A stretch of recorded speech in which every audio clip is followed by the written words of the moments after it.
Get free tech advice for your business from O2 Gurus. Search O2 Business for more. Hey guys, welcome to BTech. It's Basil here, and I'm in a park, and I thought what better place to tell you my impressions of the Motorola Moto G 3rd generation. I've been using it for about 3 days now. Really like it, but when the first Motorola Moto G came out, I was bowled over by the value proposition.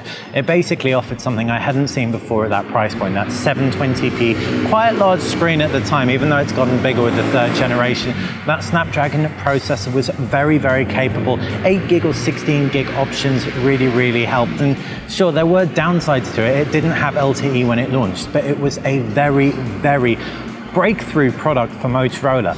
Is the 3rd generation device the same?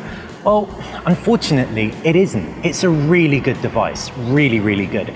But you've got the Huawei Ascend G7, and you've got the Vodafone Ultra Smart 6 Smart Ultra 6 4G, that's the one. And this is mental. It offers a full HD display, basically really similar in terms of design and spec to the iPhone 6 Plus. I'm sure some people may lambast ZTE who actually make it for making a replica, but it's actually offering you incredible value for money. So when you hold it up against the more expensive Motorola Moto G 3rd generation, it's actually worse value for money. That's the Moto G. Sure, it's water resistant, but the camera is categorically worse than, for example, the Huawei Ascend G7. Sure, it's the same 13 megapixels, but it's a worse camera. It's a worse screen as well, unfortunately. It just isn't as vibrant, as punchy.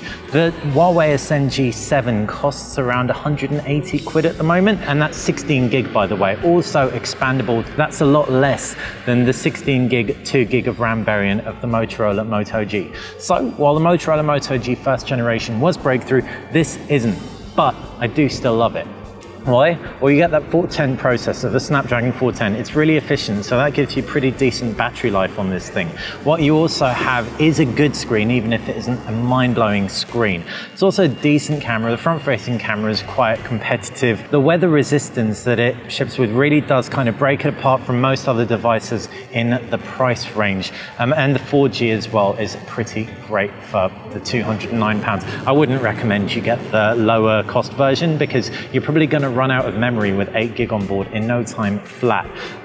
Ultimately, therefore, it's a very decent device. I like it. I don't love it. I loved the first Moto G. I still have to use it for another few days before I draw my conclusive verdict and post my review. But I thought I'd do a BTech on the go in a park so that you could see exactly where my head's at with the Motorola Moto G 3rd generation. Hopefully you enjoyed, hopefully you found it useful. As always, if you like the video and channel, subscribe. That's how you're going to stay on top of everything that we do. Thanks for watching BTech.